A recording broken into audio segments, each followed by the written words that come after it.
പ്രിയമുള്ളവരെ, ഒരു അനുഗ്രഹിക്കപ്പെട്ട പുതിയ മാസത്തിലേക്ക് നമ്മൾ പ്രവേശിക്കുകയാണ്. Dear ones, we have entered a blessed new month. വേദപുസ്തകത്തിൽ ഉൽപ്പത്തി പുസ്തകം 2-ാം അധ്യായം 2-ാമത്തെ വാക്യത്തിൽ ബൈബിൾ പറയുന്നു, In the book of Genesis, chapter 2, verse 2 says, ദൈവം തന്റെ പ്രവൃത്തി നിവർത്തിച്ച ശേഷം സ്വസ്ഥമായിരുന്നു. After God accomplished his work, God rested. നിങ്ങളെ അസ്വസ്ഥതപ്പെടുത്തുന്ന ചില വിഷയങ്ങളിൽ നിന്ന് ഒരു സ്വാതന്ത്ര്യത്തെ 7-ാമത്തെ മാസം പരിശുദ്ധാത്മാവ് കൽപ്പിക്കും.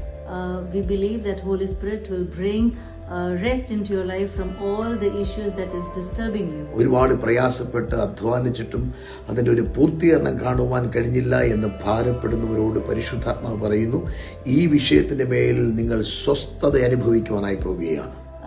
Despite all the labor, the things that have still disturbed you and you've not seen result, Holy Spirit says that this month you're going to see the result and enter rest. നമ്മിൽ നല്ല പ്രവൃത്തി ആരംഭിച്ച ദൈവം അതിനെ പൂർത്തീകരിക്കുവാൻ വിശ്വസ്തനാണ്.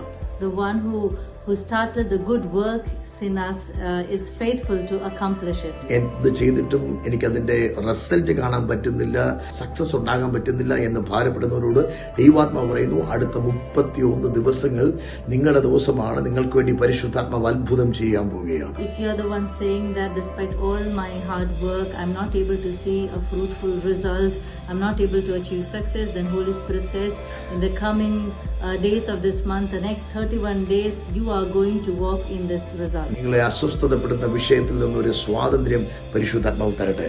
Whichever problems you are facing from that issues, Holy Spirit will give you freedom. നിങ്ങളുടെ ദേഹം, ദേഹി, ആത്മാവ് യേശുവിന്റെ നാമത്തിൽ സ്വസ്ഥമായിരിക്കട്ടെ. Your mind, body, soul, everything will experience the rest from the Lord. God bless you. God bless you.